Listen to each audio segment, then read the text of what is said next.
So we are going to solve a few more exponential equations and then move into logarithmic equations.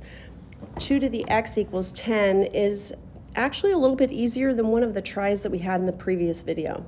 So I'm going to go through this. In case you didn't get that try, let's get a few more practice problems in. We have 2 to the x equals 10. First thing I'm going to do is try and get the base raised to the exponent on a side all by itself, which it already is. Then my next step is to write in logarithmic form.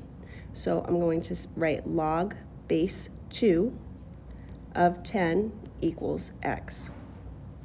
Log base 2 of 10 equals x. That's our exact answer.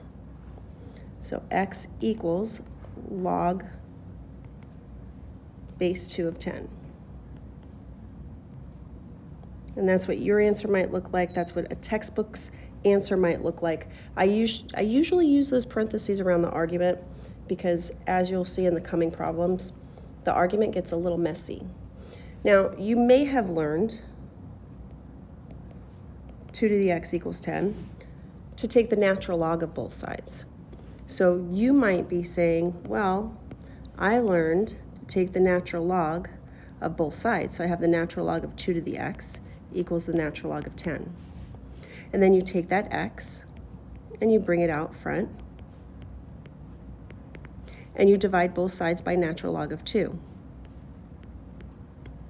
I'm going through this rather quickly because I rarely use this form. X equals the natural log of 10 divided by the natural log of 2. I'm going to use the change of base formula to make this more simple. The natural log of 10 divided by the natural log of 2 is the same as log base 2 of 10. And log base 2 of 10 is indeed a little bit cleaner nowadays with the technology that we have. Log base 2 of 10 is a little bit cleaner.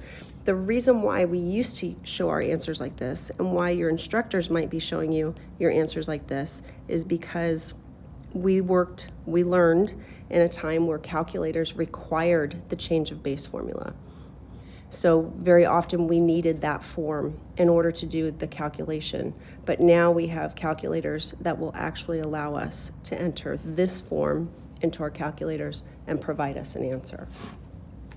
So this is the answer I'm looking for.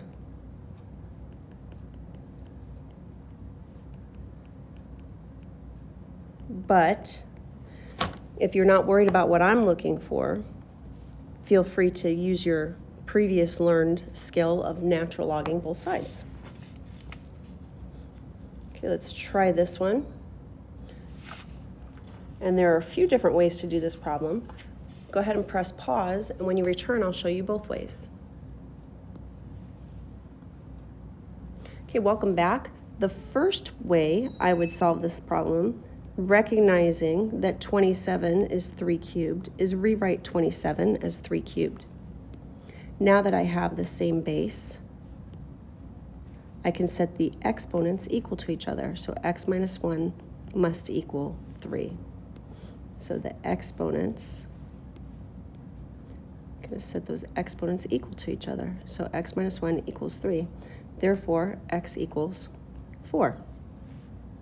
And some of you might have said, I even did that in my head without having to write anything down. And that's because you have a strong understanding of your exponents. Some of you might have gone straight to the rules of solving an exponential equation and said, well, I'm going to rewrite this in log form. So I've got log base 3 of 27 equals x minus 1.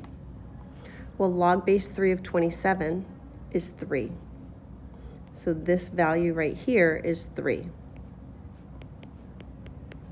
Add 1 to both sides, and we get x equals 4. So either way we do this problem, we're going to get x equals 4.